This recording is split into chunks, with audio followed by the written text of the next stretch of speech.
1000 বছর আগে সময়কে পিছনে নিয়ে যাওয়ার এই যাত্রায় আমরা প্রবেশ করছি এক সিনেম্যাটিক টাইম ট্রাভেলে। নদীর স্রোতের মতো ইতিহাস আমাদের নিয়ে যায় এক হারিয়ে যাওয়া যুগের ভেতরে। কোনো শহরের হর্ন নেই, কোনো মোবাইল নেই, কোনো বিদ্যুতের আলো নেই, কিন্তু আছে নদী, অগণিত নদী, গঙ্গা, ব্রহ্মপুত্র, করতোয়া, মহানন্দা। জলের ওপর দাঁড়িয়ে আছে এক সভ্যতা। এই ভূমির নাম বাংলা। কিন্তু আজকের বাংলাদেশের মতো নয়, আজকের পশ্চিমবঙ্গের মতোও নয়। এই বাংলার ওপর শাসন করছে এক শক্তিশালী সাম্রাজ্য, পাল এম্পায়ার। এটি এমন এক সময় যখন বাংলা শুধু একটি অঞ্চল নয়, এটি ছিল এশিয়ার এক জ্ঞান কেন্দ্র। এখানে তৈরি হচ্ছিল দর্শন, এখানে জন্ম নিচ্ছিল নতুন ধর্মীয় ভাবনা, এখানে নদীর মতো প্রবাহিত হচ্ছিল বাণিজ্য। আর সেই সময়ের রাজা প্রথম মহিপাল। কিন্তু 10ম শতকের বাংলা বুঝতে হলে আমাদের আরও কিছুটা পেছনে যেতে হবে।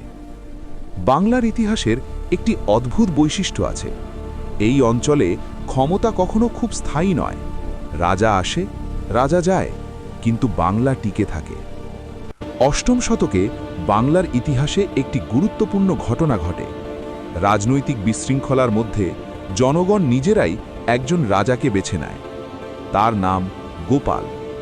এই নির্বাচিত রাজা প্রতিষ্ঠা করেন পাল সাম্রাজ্য। এই সাম্রাজ্য কয়েক শতাব্দী ধরে বাংলাকে একত্রে ধরে রাখে। পালেদের শাসনে বাংলা হয়ে ওঠে বৌদ্ধ জ্ঞানচর্চার বিশ্বকেন্দ্র। এই সময়ই প্রতিষ্ঠিত হয় বিশ্বের অন্যতম বড় বিশ্ববিদ্যালয়, সোমপুর মহাবিহার, আজকের পাহাড়পুর বৌদ্ধ বিহার। কিন্তু তখন এটি ছিল বিশ্ববিদ্যালয়। চীন, তিব্বত, নেপাল, দক্ষিণ পূর্ব এশিয়া থেকে শিক্ষার্থীরা এখানে পড়তে আসত। এটি শুধু মঠ ছিল না, এটি ছিল একটি আন্তর্জাতিক জ্ঞান শহর। 10ম শতকের বাংলা বোঝার সবচেয়ে বড় চাবি হল নদী। বাংলা ছিল নদীর দেশ। গ্যাঞ্জেস অর্থাৎ গঙ্গা এবং ব্রহ্মপুত্র, এই নদীগুলো শুধু জল নয়, এগুলো ছিল রাস্তা, আজকের হাইওয়ের মতো। পণ্য পরিবহন হতো নৌকায়। চাল, লবণ, মশলা, রেশম, হাতির দাঁত সব কিছু নদীপথে যেত। বাংলার নদীগুলো শেষ পর্যন্ত গিয়ে মিশত বে অফ বেঙ্গল অর্থাৎ বঙ্গোপসাগরে। আর সেই সমুদ্র খুলে দিত বাণিজ্যের দরজা। আরব বণিকরা আসত, দক্ষিণ পূর্ব এশিয়ার জাহাজ আসত। বাংলা হয়ে উঠেছিল একটা ম্যারিটাইম অর্থনীতি। পাল যুগের সবচেয়ে বড় বৈশিষ্ট্য ছিল জ্ঞান। বাংলার বিশ্ববিদ্যালয়গুলো শুধু ধর্ম শেখাত না, এখানে শেখানো হতো দর্শন, যুক্তি, চিকিৎসা, জ্যোতির্বিজ্ঞান, গণিত। এই সময়ের আরেকটি বিখ্যাত বিশ্ববিদ্যালয় ছিল বিক্রমশিলা বিশ্ববিদ্যালয় বা বিক্রমশিলা ইউনিভার্সিটি। এটি প্রতিষ্ঠা করেছিলেন পাল রাজা ধর্মপাল। এখানে হাজার হাজার ভিক্ষু পড়াশোনা করতেন। বিশ্ববিদ্যালয়টি বর্তমান ভারতের বিহার রাজ্যের ভাগলপুর অঞ্চলে অবস্থিত ছিল।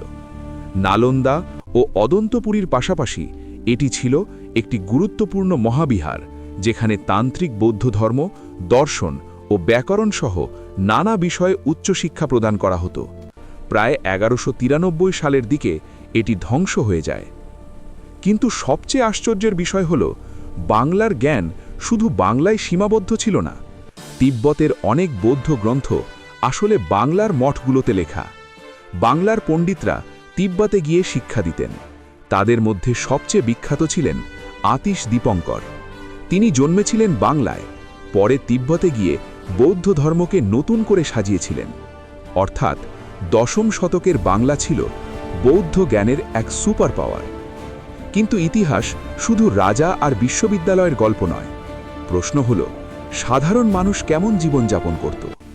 10ম শতকের বাংলার অধিকাংশ মানুষ ছিল কৃষক। ধান ছিল প্রধান ফসল, কারণ এই অঞ্চলের মাটি অবিশ্বাস্যভাবে উর্বর। নদীর বন্যা প্রতি বছর নতুন পলি এনে দিত, ফলে কৃষি খুব শক্তিশালী ছিল। গ্রাম ছিল সমাজের কেন্দ্র। প্রতিটি গ্রামে ছিল মন্দির, মঠ, বাজার, পুকুর। আর ছিল লোকসংস্কৃতি, লোকগান, লোককথা। এই সময় বাংলার প্রাচীন ভাষা ধীরে ধীরে তৈরি হচ্ছিল। সংস্কৃত ছিল রাজকীয় ভাষা, কিন্তু সাধারণ মানুষ প্রাকৃত থেকে বিকশিত এক নতুন ভাষায় কথা বলতো। এই ভাষাই পরে হয়ে উঠবে বাংলা। দশম শতকের শেষ দিকে পাল সাম্রাজ্য দুর্বল হতে শুরু করে। বিভিন্ন আঞ্চলিক রাজা বিদ্রোহ করতে থাকে। সেই সময় ক্ষমতায় আসেন প্রথম মহিপাল। তিনি প্রায় ভেঙে পড়া সাম্রাজ্যকে আবার দাঁড় করান। মহিপাল অনেক অঞ্চল পুনর্দখল করেন। তিনি মন্দির নির্মাণ করেন, শহর পুনর্গঠিত করেন। ইতিহাসবিদরা বলেন, মহিপাল না থাকলে পাল সাম্রাজ্য হয়তো আরও আগে শেষ হয়ে যেত। তবে বাস্তবতা হল, ইতিহাসের স্রোত বদলাচ্ছিল। বাংলায় নতুন শক্তি উঠছিল। পরে আসবে সেন রাজবংশ, আর তার উপরে তুর্কি শাসন। কিন্তু দশম শতক ছিল একটি সংক্রমণ যুগ।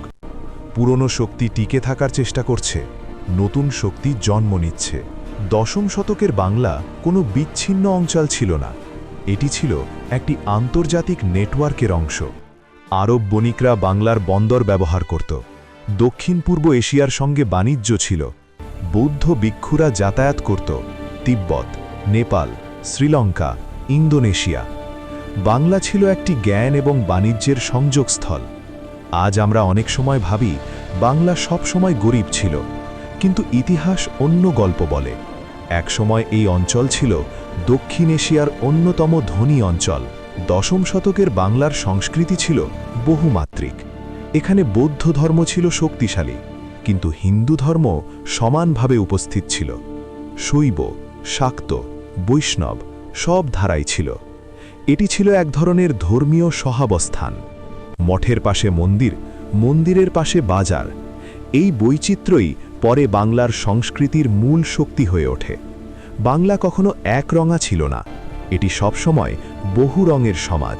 দশম শতকের বাংলার দিকে তাকালে আমরা তিনটি বড় জিনিস দেখি। প্রথম, জ্ঞান। বাংলা ছিল বৌদ্ধ শিক্ষার কেন্দ্র। দ্বিতীয়, নদীভিত্তিক অর্থনীতি। নদীগুলো এই অঞ্চলকে সমৃদ্ধ করেছিল। তৃতীয়, সংস্কৃতির বৈচিত্র্য। বিভিন্ন ধর্ম, বিভিন্ন ভাষা, বিভিন্ন মানুষের মিলন। এই তিনটি শক্তি পরে বাংলার ইতিহাসকে তৈরি করেছে। ভাবুন, 1000 বছর আগে পাহাড়পুরের মঠে একজন ভিক্ষু প্রদীপের আলোয় লিখছেন পাণ্ডুলিপি। নদীতে ভেসে যাচ্ছে বাণিজ্য জাহাজ, গ্রামে কৃষক ধান কাটছে। কোথাও একজন কবি প্রথমবারের মতো বাংলার মতো শোনায় এমন ভাষায় গান লিখছেন। তখন কেউ জানত না 1000 বছর পরে এই ভূমি হবে বিশ্বের অন্যতম ঘনবসতিপূর্ণ অঞ্চল। কেউ জানত না এই ভাষা, এই সংস্কৃতি, এই ইতিহাস এখনও বেঁচে থাকবে। কারণ সাম্রাজ্য ভেঙে যায়, রাজারা হারিয়ে যায়, কিন্তু সভ্যতা বেঁচে থাকে। আর বাংলা সেটি 1000 বছর ধরে নদীর মতোই বয়ে চলেছে।